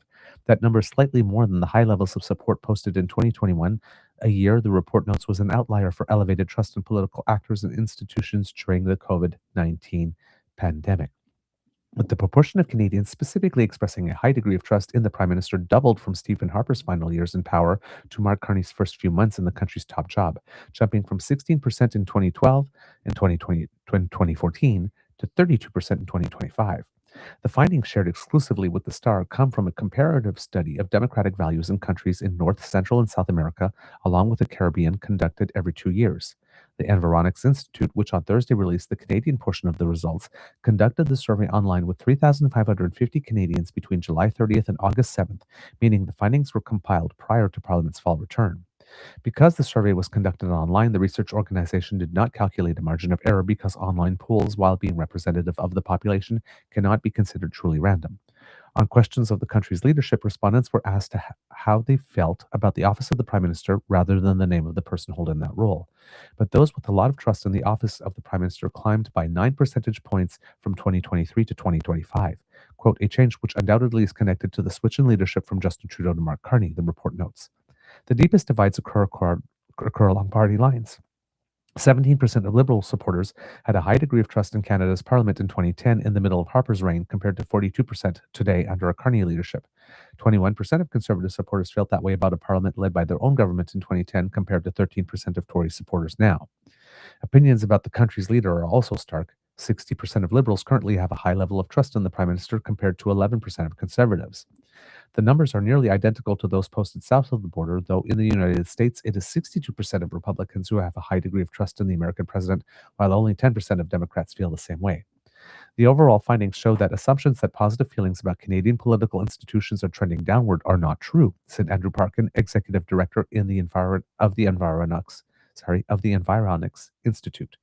That the gap in trust between Canada's leading political parties is just as large as it is across the border is potentially a worrying sign, he said, even though it is natural that trust would be low among supporters of parties whose leaders are not in power. Quote, one day there'll be an election the Conservatives will win, and as long as the numbers switch back, then everything's fine, Parkin said. The question is, what if this is sort of a more permanent reset? Unfortunately, we just don't know. Among all institutions covered by the report, which included levels of trust in elections, the RCMP, the Supreme Court, and the mass media, it was political parties that actually drew in the lowest proportion of high level of trust. Only 12% of Canadians had a high degree of trust in political parties. 41% of respondents, in contrast, had a high degree of trust in elections. When results were broken down by age, it also emerged that younger Canadians, those aged 18 to 29, trust Parliament more than they did in 2010, with those expressing a high level of trust doubling from 12% to 24%. The proportion of Canadians aged 60 who said they had a high degree of trust in the Prime Minister specifically was also much higher than at any other age group, rising sharply from 23% in 2023, near the end of the Trudeau's tenure, to 44% by the middle of 2025. So Canadians seem to be okay with a snap election if it would yield a Carney majority government, and more Canadians are expressing increasing confidence in their political institutions and in the Prime Minister specifically, less in political parties. With all that data going in to a leadership review, none of this is good data for Pierre, particularly with Mark Carney's net favorables climbing, and the Conservatives showing that if an election was held today, that they would get the lowest level of seat count recorded in a public opinion survey since September, and lower than the amount of seats that they currently have. Have fun at the leadership convention, Pierre.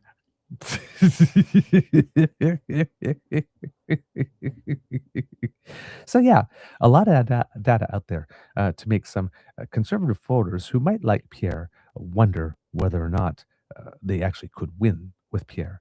And again, if they decide that they like winning more than they like Pierre, then that might be enough to change perhaps enough votes to bring them under 80%, which could potentially cause a situation within the party.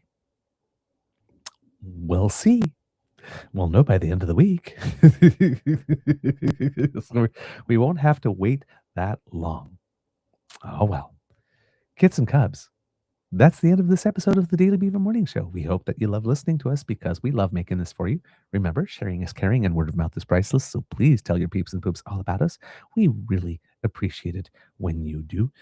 One thing I forgot to mention as well, just mentioning here very quickly in passing, that with regard to Trump's comments with regard to China, the Prime Minister is already on the record as having to explain to the toddler that we do not have a comprehensive free trade agreement with China, which is what our agreement with the United States kind of precludes, says that we're not allowed to do that unless we're talking about that with the United States, have a full, comprehensive free trade agreement with a non-market state actor, which we do not. We just went in and made a couple of changes to some irritants that we had going on in order to recalibrate and smooth over the relationship, which is the exact same thing the United States did when it, for example, it decided that it was going to sell some advanced chips to China. Still. So apparently the country we're not supposed to be able to deal with because it will devour us completely within 1 year is a country that the United States is perfectly fine selling chips to. This is not a serious position. We didn't do anything different than the United States did last November. So Prime Minister Carney having to point that out. Hopefully we'll have to point that out to him delicately over and over and over and over again about like 30, 40 times until maybe he might start to get it and might want to make a move. I have a feeling that given that the stock markets are yawning, they're figuring it's not going to be true that he's going to do it. He's going to find a way to tackle himself. And if he actually does push, wait to see a big drop in the stock market, because if he were to do that, yes, he would do us damage, but he would hurt his country a whole of a lot more. So, well, maybe not a whole of a lot more. I don't know more, but significantly enough to make the bond market and the stock market have a reaction if they actually believed he was serious about that, because it is the largest economic trading relationship in the world. So, Kits and Cubs, remember, sharing is caring. Word of mouth is priceless. And you can tell your peeps and poops all about us, especially if you include a little bit of yourself as to why our content resonates with you, because that's advertising we cannot buy. So thank you for that. Once we have podcasts up and running again, Kits and Cubs, you'll be able to go to our pod page. That's podpage.com/thetruenortheagerbeaver, sponsored by the Ray Girl. Click on subscribe, and when we have something fresh off the podcast bandwidth, it would come directly to you. Until then, if you would like to support us, you can make your way on down to the True North Eager Beaver Media Incorporated YouTube page, Kits and Cubs. That QR code that just appeared will bring you right there. Kits, Cassie, and Elaine would definitely approve of you taking time to smash with our like, share, and subscribe buttons, because it helps us with the algorithm, and we thank you for your support. And if you would like to support us in other ways, let's say financially, because we do incur some costs to bring the show to you, and we would definitely need some help with that because our costs have gone up this year. Subscription services have gone up, and because we also have to cover our streaming platform now. That took a big chunk out of it. So if we are able to help, we certainly would be very grateful if you could. And one of the ways you can do that is by making a contribution to the Eager Beaver Lodge's Emergency Hydration Fund, found at our coffee page, ko-fi.com/eagerbeaver, all in one word. You scan that QR code, it brings you right there. A couple of loonies or toonies in our tip jar makes a beautiful sound, and also, like I said, helps us with the costs of the show. And we thank you so much for making sure that your favorite beaver stays nice and moist. And happy. Now, Kits and Cubs, if you are if you want to contribute, but you want to also buy Canadian, you can do so by going to our email address, truenortheagerbeaver@gmail.com.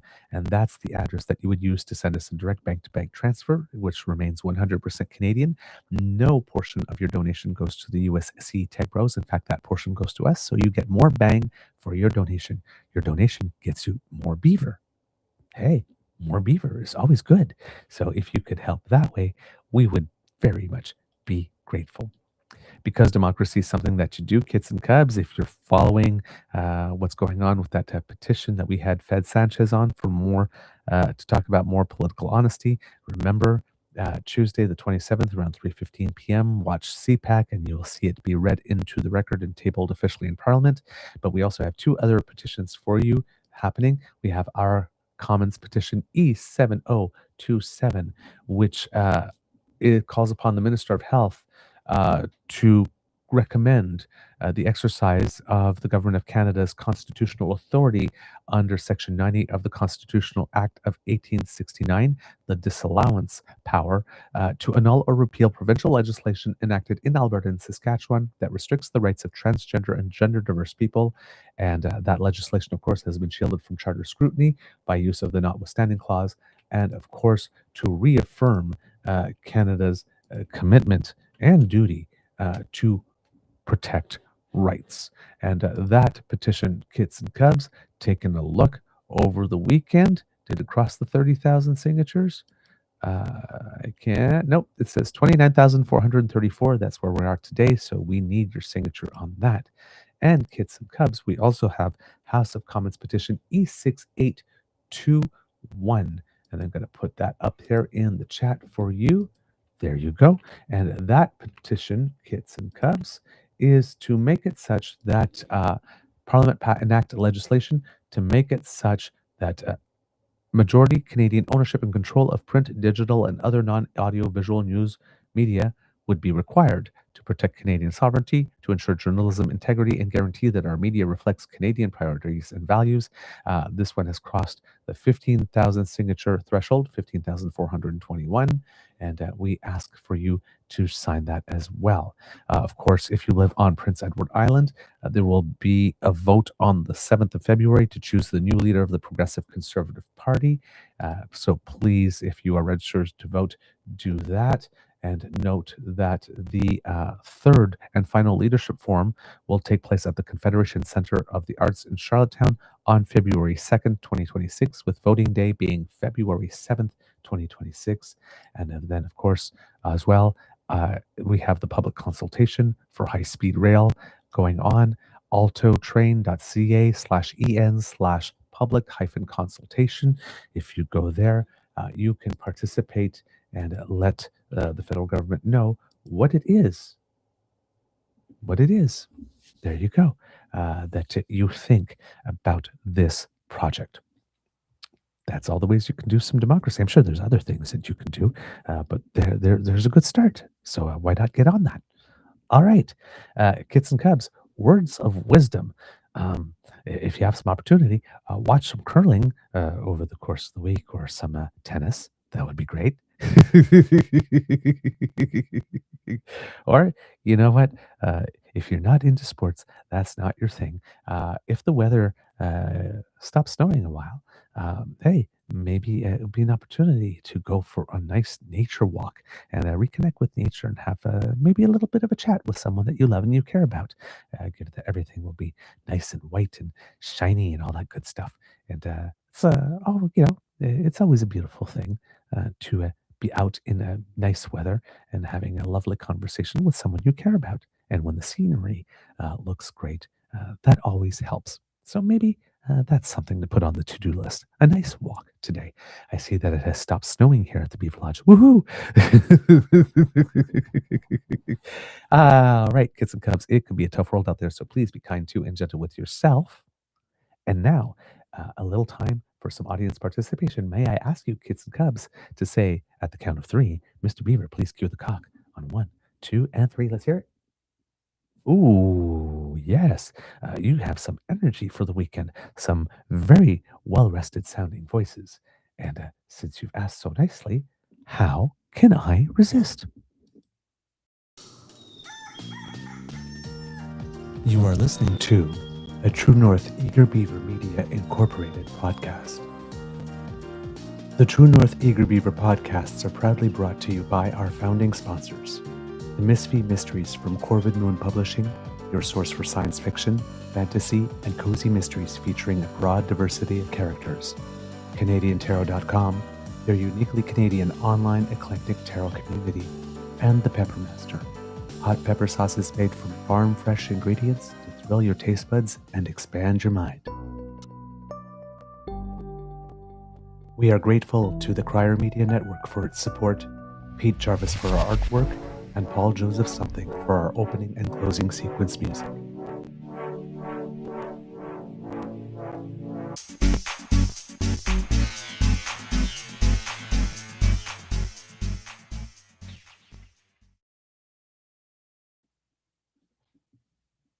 right, kids and cubs, just some brief news about some Canadians who make us proud at the Australian Open.